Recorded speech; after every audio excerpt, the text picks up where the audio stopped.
So you're a handyman. You got your business license, you got your truck, you got all your tools, you know how to fix anything in the world. You're busy all the time. So why aren't you succeeding? Why are you still working 7 days a week, all day, every day? Why does it feel like you're not getting anywhere? Unfortunately, running a handyman business is not as easy as just having the tools, knowing how to fix the stuff, and staying busy. There's a lot more to running a business that you're going to have to figure out. I learned all these lessons the hard way. So, what I'm going to try to do today is just pass these on to you. And keep in mind, none of these lessons individually, each of these items that I'm going to list off, they're not going to sink your business by themselves. So, the question you want to ask yourself as we go through this video is how many of these apply to you? Is it half of them? Is it more than half of them? Is it only one or two? But pay attention and just ask yourself and answer yourself honestly, how many of these do apply to me? Because each one of these, as you fix them, is going to improve your business. And if you can get to the point that you really don't have any issues with any of these topics, you're going to be in really good shape. And I think you're going to find that you're going to start getting more free time. You're going to start seeing more revenue in the bank, and you're going to start feeling like you're actually succeeding in your business. And these are all very common mistakes. So I'm just going to start at number one, which is you're charging by the hour. And I do understand it's so much easier to charge by the hour. And don't get me wrong, if you are what you would consider unskilled labor, if you're not replacing any light fixtures, any electrical outlets, light switches, if you're not doing any plumbing, if you're really truly just changing light bulbs and moving around cardboard boxes from the shed to the back porch or vice versa, maybe it is appropriate to charge by the hour. But if you're calling yourself a handyman, I'm going to assume that you are using tools, you are using skills, you are doing some sort of electrical or plumbing, you're doing drywall patches, you're doing a lot of things that do require skill. And each of these skills holds a different value. So if you're charging hourly, one of two things is happening. One is you're charging too little when you're doing the higher skilled work, or you're charging too much when you're doing the lower skilled work. But otherwise, your pricing just simply is not accurate if what you're doing is charging by the hour. And don't forget, your time is priceless. The work you do itself, the product and or service that you're providing, yes, that has a value. But your time is actually priceless. You don't need to be wasting any of it getting paid anything less than what you're worth, because every minute that you're getting paid less than what you're worth is an extra minute you're going to have to work just to be able to make ends meet. So if you are currently charging by the hour, it's time to start figuring out what the value of electrical work is, what the value of plumbing work is, what the value is for matching texture on a drywall patch. You need to start figuring out the values of the different types of work you do and try to start figuring out how to charge by the job rather than by the hour. That's going to increase your revenue for those jobs that are higher skilled. And if you can increase that revenue, you can even start declining work that is lower skilled work so that more of your working hours are actually going towards higher profitability jobs for you. Another mistake I used to make that a lot of y'all are currently making is you're doing free estimates, or at least you're doing too many free estimates. Now, don't get me wrong. If you have a client that's a really great client that has hired you multiple times, that's aware of your rates, and they have a bigger job and they just really need to know what that job's going to cost, if you feel confident that the work's coming to you and not to somebody else, by all means, give them a free estimate if you'd like to. But for unvetted clients that you've never met before, especially, they don't need free estimates. What you're going to run into, and what you likely are running into, is a lot of window shopping. So if you're doing free estimates all the time and less than half of them are getting approved, what you're dealing with is somebody who's just window shopping, or they're getting 5 estimates from 5 different people, and most likely they're going with the lowest bidder. So the ones you are getting that are coming from those people, those are the ones that are the least profitable for you. If you're out there doing free estimates all the time, then you're giving your time away for free. And that time belongs to you. That time has value. That's time you could be using finding better clients, or growing your business in some other fashion, or simply knocking out the other work that you already have on your schedule to do. Free estimates are for companies that are really good at marketing, really good at upselling, and they are only giving those estimates away for free because they've ran some numbers and they figured out that their salespeople are going to be able to get you to commit to a much more expensive project. So if that's not you, if you're an honest handyman, you don't need to be doing free estimates unless it's absolutely necessary for a very long-term client. Now, here's a really big one that I know a lot of y'all are doing because I've done it, and I don't think I've ever met a handyman who doesn't do this. And that is, you're not firing your less profitable clients, you're not firing your bad clients. When you first start out, you obviously take any work you can get. If you don't already have a client base, then you're probably saying yes to everything. And that's okay, guys. We all got to start somewhere. I started at $25 an hour. It's embarrassing to say that now, but that is where I started. But over time, as you gain more skill and you get better at running this business, and as you gain more clients, more opportunity is going to come your way.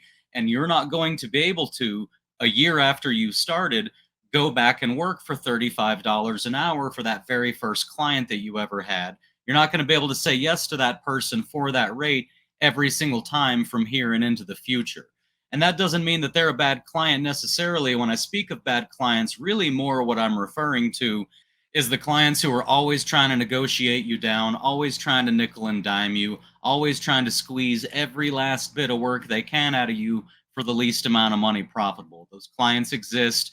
You likely started with them when you first started off. So if you've been going a little while and you can't figure out why you're not moving forward with your business, ask yourself, how many of those original clients am I still doing these favors for a year after I open my front door? Now, here's a big one that's a super pet peeve of mine, and that is you're buying leads. Guys, if you're buying leads, you're doing something wrong. It is not necessary to buy leads. If you're out there doing solid work at a fair price, you should have referrals by now. If you don't, you need to analyze what you're doing and how you're running your business, because you absolutely should not have to pay for leads ever once you've been in business a while and you've done good, solid work for enough people. Now, one of the ways around this, I work for property managers. I don't need any marketing whatsoever, nor do I need referrals, nor am I open to new clients because I'm already too busy. And that's because I work for property managers. But regardless, whether you're working for property managers or homeowners or real estate agents, it doesn't matter. Doesn't matter what type of projects you're doing.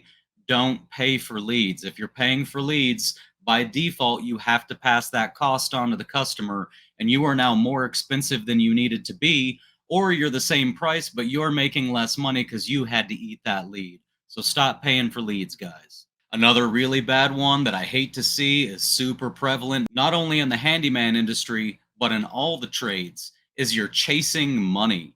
I can't stand it when I see people chasing money. Look, guys, if you've got a little $100 job that you have scheduled at 12 p.m. on Wednesday, and somebody with more money calls you up and says, I'll pay you $300 to come at 12 o'clock on Wednesday, you don't cancel that $100 job to go do that $300 job. That's how you make a bad name for yourself.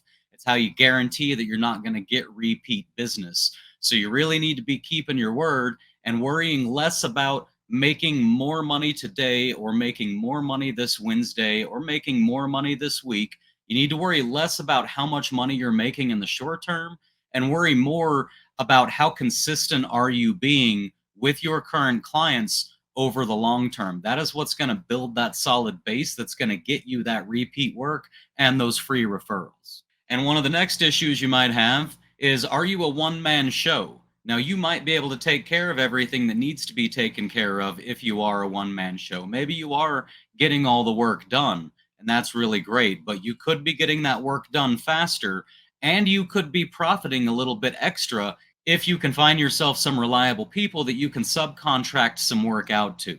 When you subcontract out work, you're really solving two problems at the same time. Problem number one is money. If somebody else is doing some of the work for you and you're charging more than what you're paying them, then by default, you're making money for work that you didn't have to go do. I feel like that's a really obvious solution there for the money problem.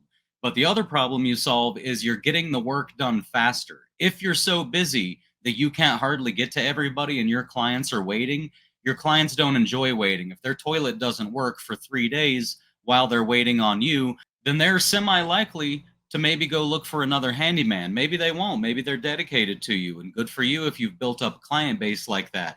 But nonetheless, they would be happier if their toilet got fixed sooner rather than later. So I do highly suggest finding some reliable people you can subcontract some work out to. And every now and then they might subcontract some work out to you when their schedule gets a little full. So build that community of people around you and get used to the idea that it doesn't just have to be you doing every single swing of the hammer. Another really bad one is nickel and diming, guys. I know we've all been there. It's when you have a client that you're already at their place working, you've scheduled the amount of time that you need, you've scheduled another follow up job afterwards. And throughout the time that you're working there, they're coming to you and saying, hey, as long as you're here, can you get this? As long as you're here, can you get that? And it's even worse if you're hourly because then they think you're an employee. But even if you're not hourly, you need to know what your focus is. You need to know what the scope of work is for this job, schedule the correct amount of time for that job, show up and get that job done.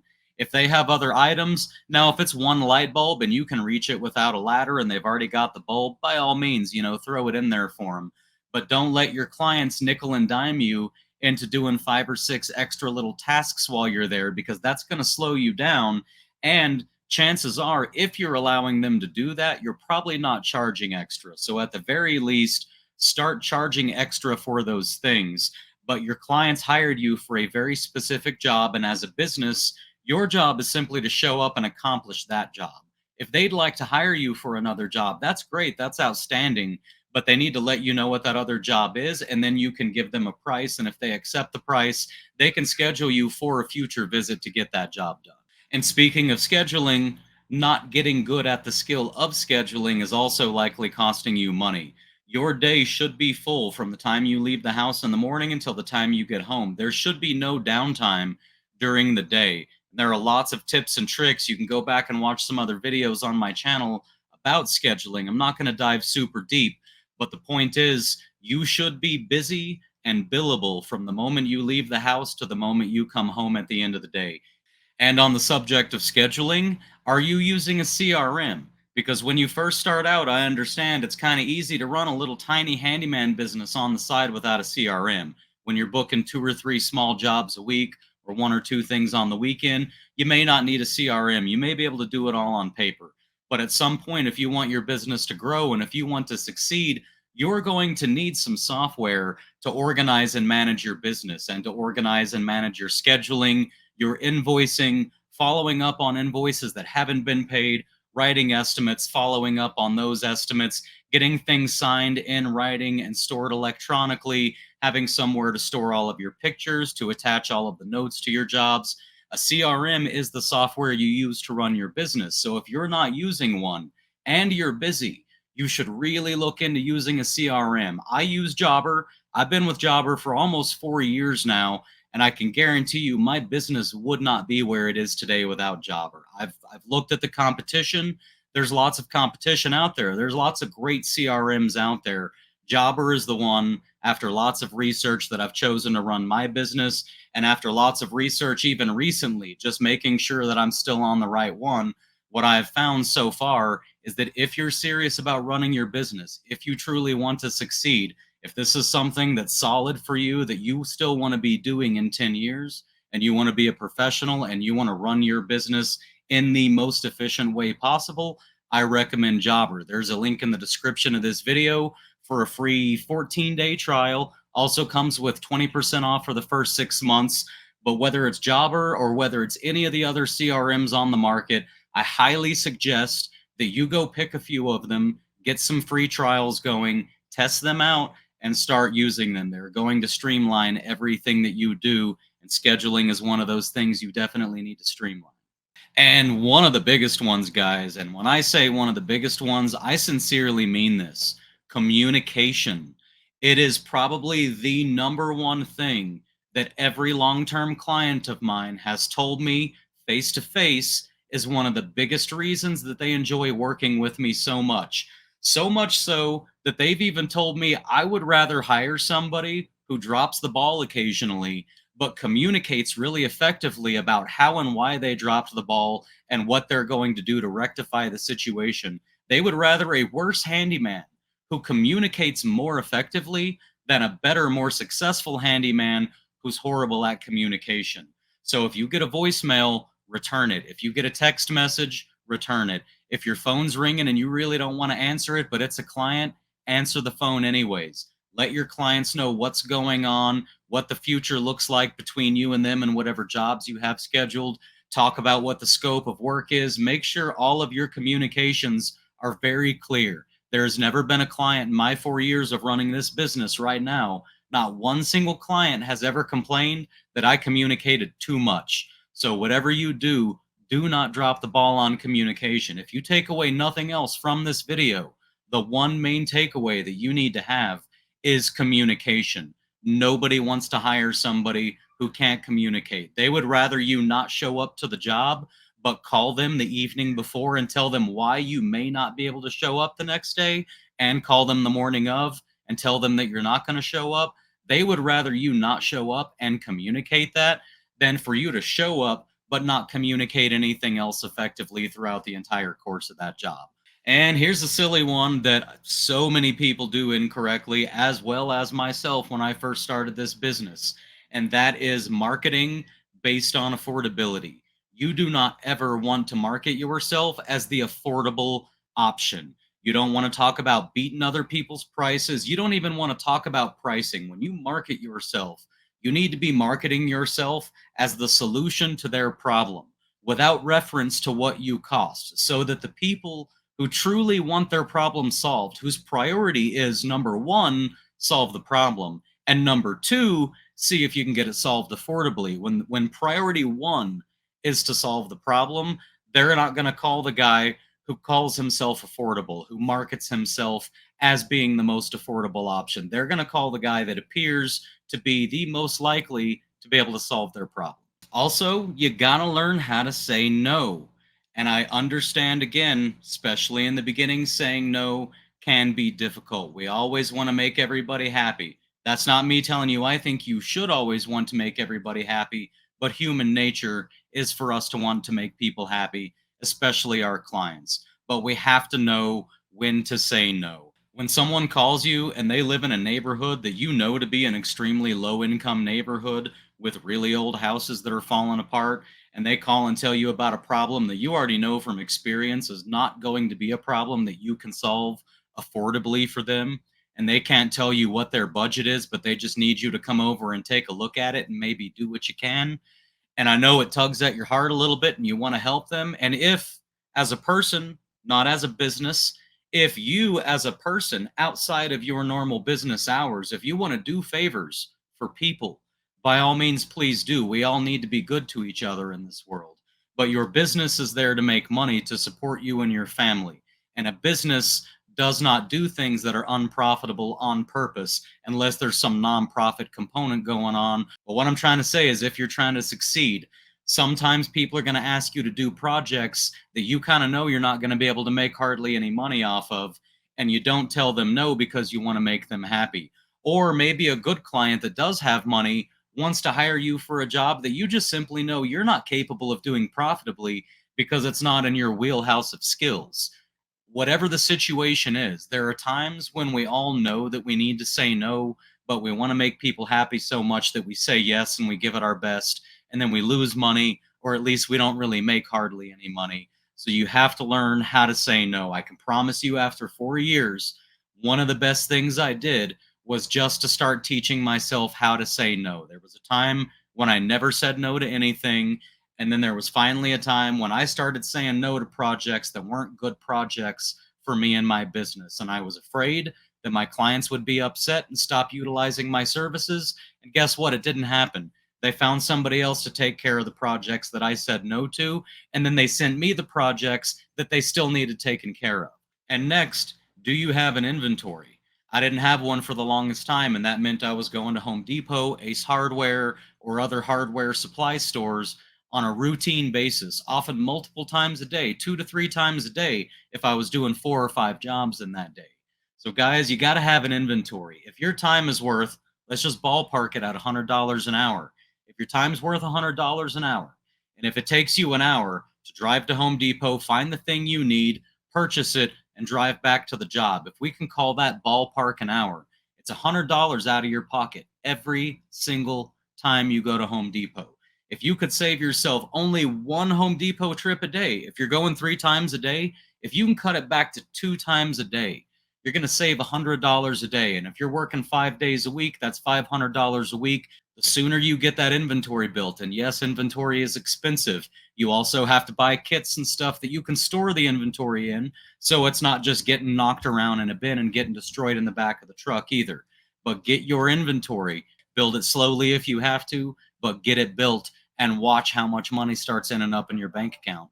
And also, are you competing against unskilled labor? Where are you doing your marketing at? Now, I don't do any marketing because I work for property managers, which is really nice. But if I wasn't, I would have to do some amount of marketing. So, are you posting on Facebook groups? Because if you're posting on Facebook groups, again, don't get me wrong, if you're just starting out, you do whatever you got to do to get that first work started. Get your foot in the door. That's fine. But if you've been doing this for a while and you're trying to figure out why you're not making any money, if you're getting your clients off of Facebook, well, guess what? When somebody posts on Facebook that they're looking for a handyman, you can show up at $100 an hour and know that you're worth it. But there's a guy down the road from you that's charging 35 an hour, and he's worth 100 maybe, but he doesn't know that yet because he's not a professional handyman. So don't be marketing to the general public, especially on social media platforms where every single Joe in the neighborhood is going to be able to message that person and say, yeah, I can shoot over there this evening and do that for 35 an hour. You're worth more than that. So if you're going to market, market smart and don't be using things like Facebook to get all of your clients. Now, something else that can really bite you in the butt is not defining your scope of work properly. When you agree to do a job, and I'm going to give you a really great example on this one. There was a job I went to. In fact, this was even nickel and diming. I went to this job to work on fascia. When I was done with the fascia, the guy had a little tiny rotten spot, itty bitty little rotten spot in the corner of the door that led from the garage out into the backyard, just a regular exterior door. And he simply asked me if I could fill it. There was just a little chunk missing there. I had some filler with me, and I said, yeah, I can go ahead and do that as long as I was here. I was happy to have the job from the guy. He was a wealthy guy. I was hoping I'd get more work from him in the future. So I said, yeah, no problem. I can go ahead and take care of that. I went and I got my wood filler out of the truck. I filled the hole. I assumed he was going to be happy with that. And I asked him to go ahead and get me paid out so I could leave. And he said, oh, well, aren't you going to sand it? And I said, well, yeah, okay. I put the wood filler in. I guess I can sand it. So I got some sandpaper and I sanded it. And then I asked him to go ahead and pay me out for the day. And then he asked me if I could go ahead and paint it as long as I was there. And I'm just like, okay, if you've got the paint here, I'll go ahead and paint it. And before I knew it, I had painted his door, and I did it all for free. I stayed there another hour. Now, that's my fault. Don't get me wrong. I'm not blaming the guy. He got what he was looking for. I'm the one who didn't know how to say no and who allowed him to nickel and dime me out of my time that day. So the solution to this is when you're on a job and somebody wants you to do some extra work for them, just as long as you're there, is if you're already there, tell them, yeah, you'd be happy to do that, but you're going to need to schedule them for a different trip to come back and do that because you do have other work scheduled for them. Now, there are obviously far more reasons that your business could be failing. This is not an exhaustive list, but this is a lot of the really obvious ones. And I do want to reiterate, guys, everything that I'm telling you that you're doing wrong, that's costing you money and that's holding you back, I'm not telling you that I'm just the greatest in the world and that I never did that. What I'm telling you actually is that I've made all of these mistakes. Every single thing on this list was something I started out doing, and they're all things that over the last 4 years, one at a time, I saw that they were hurting me. And despite the fact that it was hard to rectify many of them, I decided that I had to rectify them because my goal was for my business to succeed. And I understood that if I didn't make that my goal and if I didn't take the steps necessary to achieve that goal, then in 5 years, I'm still going to be in the same place where I'm working 7 days a week and I'm one emergency away from just going under and heading back to my old job. So, whatever of these on your list that you're getting wrong, you don't have to fix them all today. Just do me a favor and go through this list real thoroughly. Ask yourself very honestly if you need to rectify some of these, pick one or two, and just start practicing saying no. See if you can figure out how to get rid of one or two of your bad clients. Take action on some of these items and see if you don't start finding more money in the bank and more time on your hands. And with all that being said, I love you guys. I hope you're out there killing it, and I'll see you on the next one.